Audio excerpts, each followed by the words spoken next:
함께 읽은 말씀을 중심으로 복음과 하나됨이란 제목으로 함께 은혜를 나눠보려고 합니다.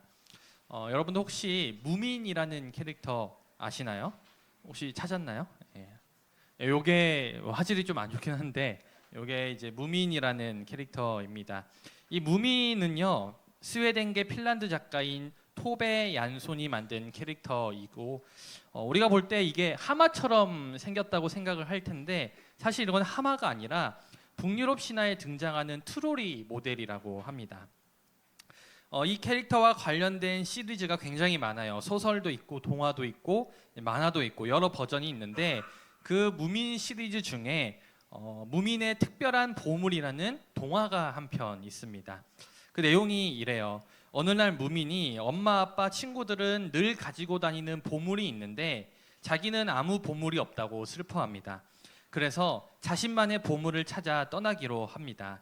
먼저 바다로 가서 찾는데 동그란 유리 조각이 반짝이는 걸 보고 보물로 삼기로 합니다. 그런데 그때 친구 스니프가 생각이 났습니다. 그리고는 생각을 했어요. 이건 스니프가 갖고 싶어 할 거야. 보석처럼 빛나는 걸 좋아하니까. 바닷속에서는 분홍색 조개 껍데기를 발견하고 이걸 보물로 삼자 싶었지만 엄마가 생각이 났습니다. 엄마가 꾸미는 꽃밭 주변에 이것을 놓으면 잘 어울릴 거야. 이제 숲으로 떠났습니다. 예쁜 꽃과 커다란 풀, 깃털 등을 발견했고 자기 보물로 삼고 싶은 만큼 마음에 들었습니다. 하지만 그때마다 이건 스노크 아가씨의 머리에 꽂으면 더 예쁠 거야.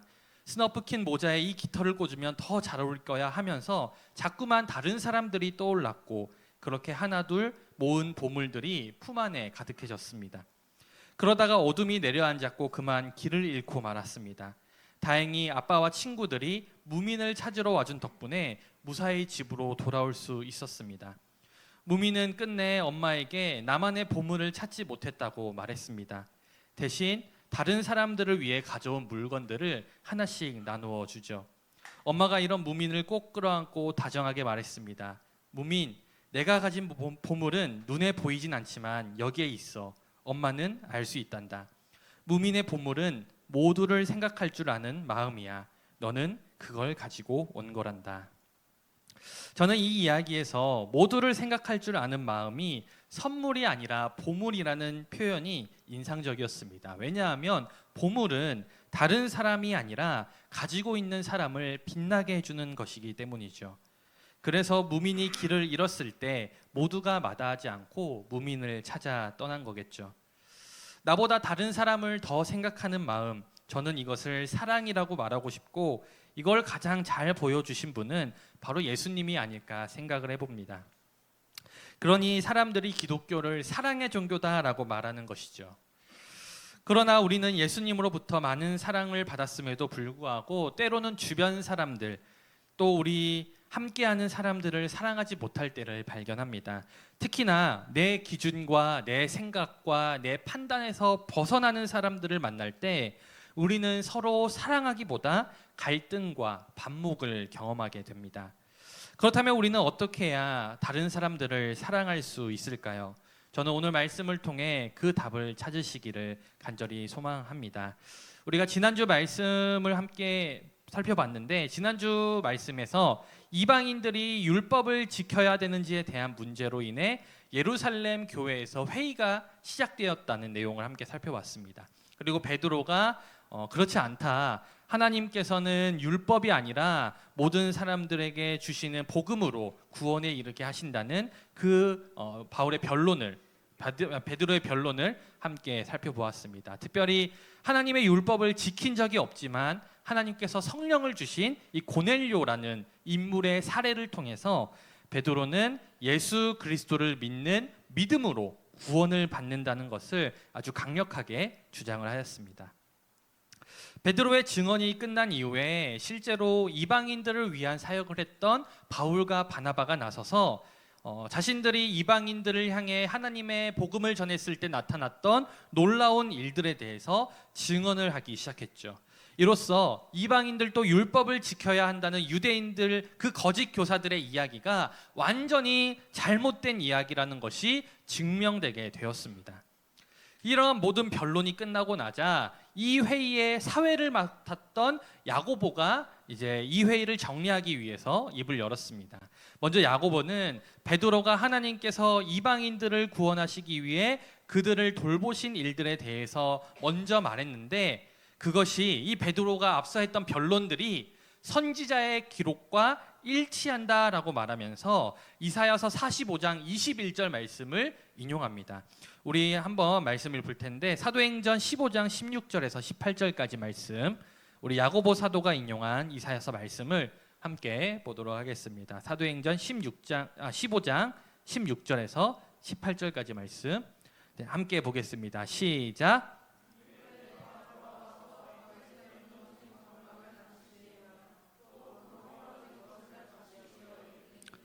이는 그 남은 사람과 내 이름으로 일컬음을 받는 모든 이방인들로 주를 찾게 하려 함이라 하셨으니, 즉 예로부터 이것을 알게 하시는 주의 말씀이라 함과 같으니라. 아멘. 이방인들도 율법을 지켜야 한다라고 주장했던 거짓 교사들은 궁극적으로는 어떤 생각이 있었냐면, 이 이방인들도 유대인들이 되어야 된다라는 생각이 있었어요. 왜냐하면 그들의 마음속에는 여전히 구원에 합당한 사람들은 하나님의 선택을 받은 유대인들 뿐이다라는 마음이 있었기 때문입니다. 그러니까 이방인들도 이방인으로 남는 게 아니라 그들도 율법을 지키고 그들도 할례를 받아서 유대인처럼 변해야만 구원에 이를 수 있을 것이라 생각을 했다라는 것이죠. 그런데 오늘 야고보가 인용한 이사야서 말씀을 보면 이사야 선지자는 뭐라고 얘기하냐면, 이방인들도 주를 찾게 하려 한다라고 기록하고 있어요. 다시 말해서 이방인이 개종할 필요 없이, 이방인이 유대인이 될 필요 없이 이방인도 이방인 그 자체로 하나님을 찾게 될 것이라는 하나님의 약속이었다는 것이죠.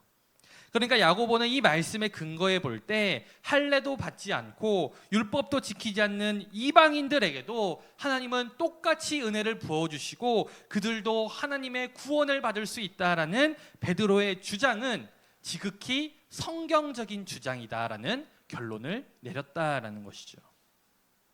여러분, 오늘 여기서 우리가 주목해 보아야 될 게 있다면, 오늘 야고보가 그 베드로의 주장이 옳다고 결론을 내린 그 근거가 바로 하나님의 말씀이라는 사실이에요.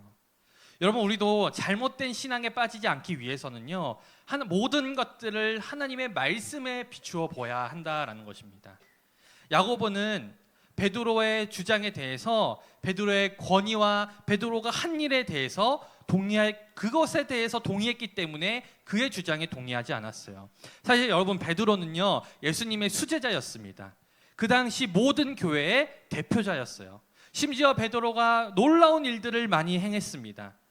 그의 놀라운 기적들, 그의 업적, 그의 지위만으로도 그가 한 주장은 굉장히 힘이 있던 주장이었어요. 그런데 야고보가 오늘 베드로의 주장에 대해 동의한 것은 베드로가 가졌던 지위나 베드로의 업적 때문이 아니었다라는 것이죠.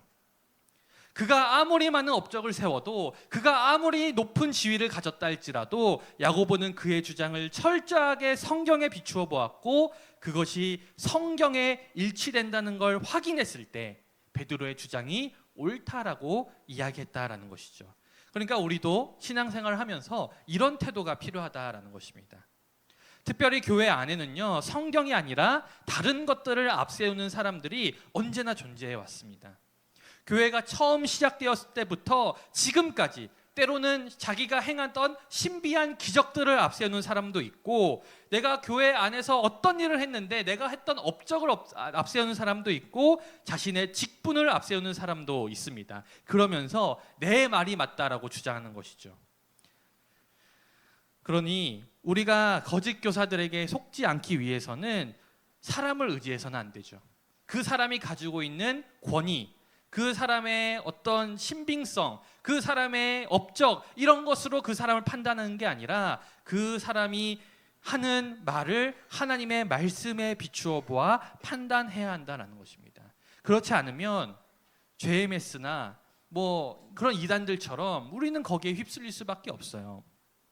나는 신이다라는 다큐멘터리를 보면 그 정명석이 처음 신도들을 모을 때 놀라운 기적들을 행했다라고 이야기합니다. 하나님의 이름으로 놀라운 기적들을 행했어요.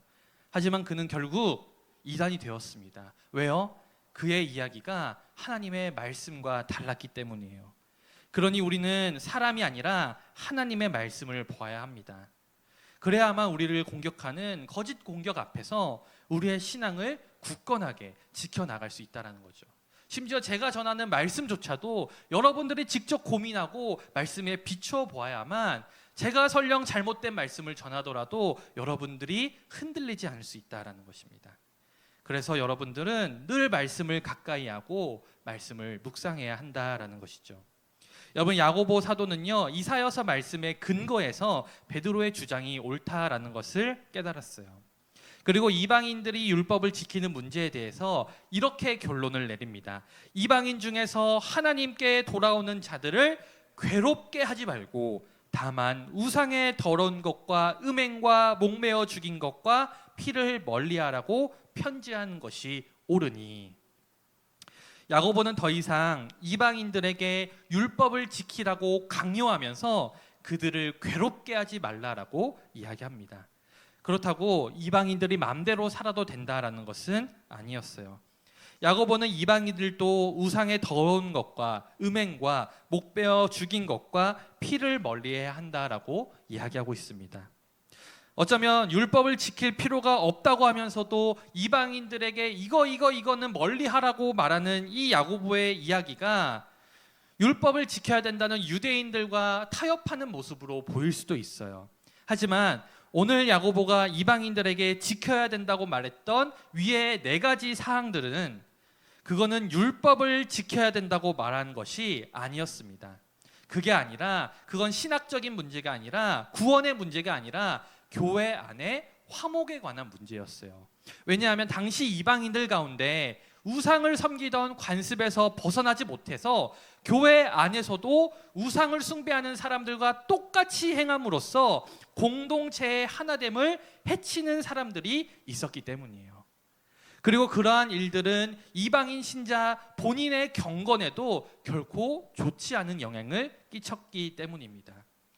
결국에는 구원을 위해서 율법이 필요한가, 율법을 지켜야 되는가, 그 문제에 대해서는 율법을 지키는 것은 구원의 필요 조건이 아니라고 결론이 나게 되었으나 교회 안에서 유대인과 이방인들의 하나됨을 위하여서는 그리고 이방인 스스로가 하나님 앞에 바로 서기 위해서는 이방인들도 일부 관습은 조심하여서 삼가하도록 조치됨으로써 예루살렘 회의는 막을 내리게 되었습니다.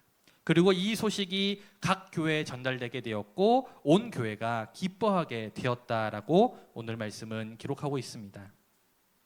여러분, 오늘 예루살렘 회의를 통해서 갈라질 뻔했던 교회는 다시 하나됨을 이룰 수 있었습니다.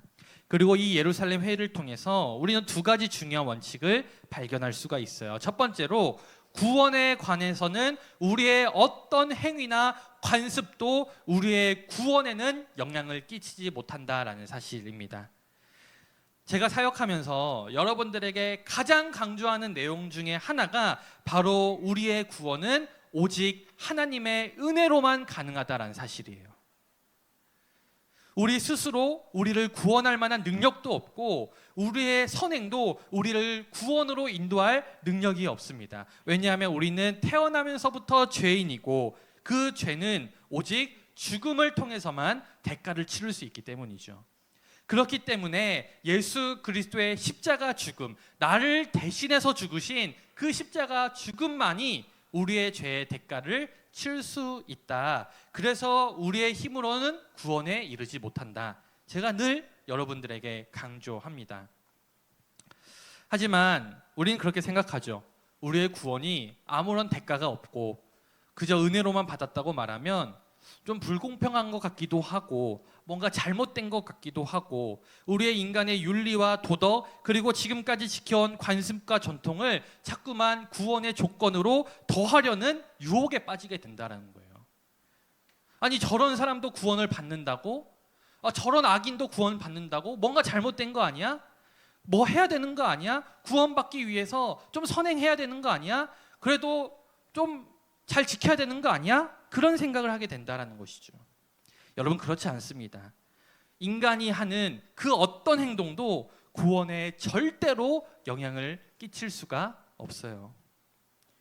우리란 존재는 하나님의 구원에 영향을 끼칠 만큼 대단한 존재가 아닙니다. 구원을 받지 못할 사람이 어떤 선행을 했다고 구원을 받게 될 일도 없고, 구원을 받게 될 사람이 나쁜 행동을 했다고 구원이 취소될 일도 없다라는 것이죠. 만약 그렇다면 예수님께서 십자가에 달리실 이유가 없으시기 때문입니다. 그러니 분명히 우리가 해야 될 것은 구원은 하나님의 은혜라는 사실이에요. 그렇다고 해서 우리가 마음대로 살아도 된다라는 건 또 아닙니다. 왜냐하면 우리의 어떤 행동도 구원에 영향을 끼치지 못하지만 우리의 행동이 우리의 신앙생활과 무엇보다도 다른 사람들의 신앙생활에 영향을 끼치기 때문이에요. 실제로 고린도 교회 안에서 이방인들이 우상에게 바쳐진 고기를 먹는 문제로 인해서 유대인과 이방인 사이에 갈등이 생겼을 때 바울은 뭐라고 얘기하냐면, 그리스도인들은 모든 것이 자유롭다. 하지만 만약 믿음이 연약한 자가 흔들릴 수 있다면 그 행동은 삼가는 것이 옳다라고 이야기합니다.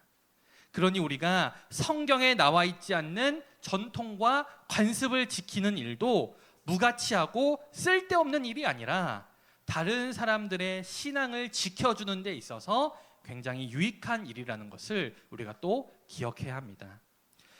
바로 여기서 대표적인 문제가 뭐냐면 우리 청년들에게 가장 직접적인 문제 중에 하나죠. 바로 술에 관한 문제죠. 술.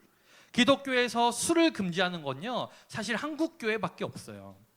그러니 그리스도인들의 금주의 문제에 관해서는 이건 구원의 문제, 구원의 진리의 문제가 아니라 전통의 문제라는 걸 우리가 알아야 돼요. 그렇다고 우리가 마음대로 술을 마셔도 된다라는 건 또 아니죠. 왜냐하면 그리스도인들은 금주를 한다는 전통이 한국 교회 안에 자리 잡고 있기 때문에 내가 술을 마신다는 사실로 인해서 혹시나 다른 사람들의 신앙에 혼란을 주고 다른 사람 마음에 상처를 줄 수 있기 때문이죠. 무엇보다도 믿지 않는 다른 사람들이 우리의 신앙을 오해할 수도 있기 때문에 우리는 술에 대해서 절제하는 것이 옳다라는 것이죠. 그러니까 우리는 음주하는 것을 삼가는 것이 옳으며 음주를 한다고 할지라도 절제할 줄 알아야 되고, 무엇보다 중요한 것은 만약 여러분들이 음주를 하더라도 그 사실을 다른 사람들이 볼 수 있는 인스타와 같은 SNS에 드러내는 것은 결코 옳지 않다는 거예요.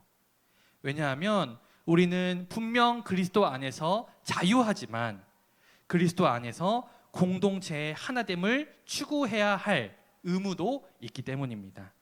그렇다면 우리는 자유하지만 때로는 스스로의 자유를 절제하고 제한할 줄도 알아야 한다. 그것이 바로 성숙한 그리스도인이라는 것이죠. 사랑하는 여러분, 복음은 우리를 하나 되게 합니다. 왜냐하면 하나님께서 우리의 어떤 모습과 상관없이 우리를 사랑해 주시고 우리를 용납해 주시고 우리를 구원해 주신다는 그 복음의 정신은 나와 다른 사람들, 나와 생각이 다르고 나와 의견이 다르고 나와 판단이 다른 사람들조차도 포용할 수 있는 사랑의 정신을 우리에게 알려주기 때문이에요. 또한 다른 사람들을 위해서 나 스스로를 절제할 줄 아는 힘과 능력을 우리에게 주기 때문입니다. 우리가 다른 사람들을 이해할 때는 폭넓게 이해할 줄 알아야 되고, 그리고 스스로는 절제할 줄 아는 사람들이 많아질 때 비로소 공동체는 복음 안에서 하나 되게 된다라는 것이죠. 사랑하는 여러분, 저는 우리 청년부도 이런 공동체가 되길 원합니다. 남한테는 관대하되 나는 엄격하게 절제할 줄 아는 그런 공동체. 나한테는 관대하고 남한테는 엄격하게 대하는 사람이 아니라 그 반대가 되는 그런 사람들이 바로 우리 청년들이 되길 소망합니다. 그래서 우리 청년부도 복음 안에서 하나 되는 청년부 되시기를, 그래서 특별히 이번 명절에 가족들을 만날 때 여러분들이 그런 마음을 가지고 우리 가족들도 포용해 줄 아는 그런 청년들이 다 되시기를 주님의 이름으로 간절히 축원드립니다.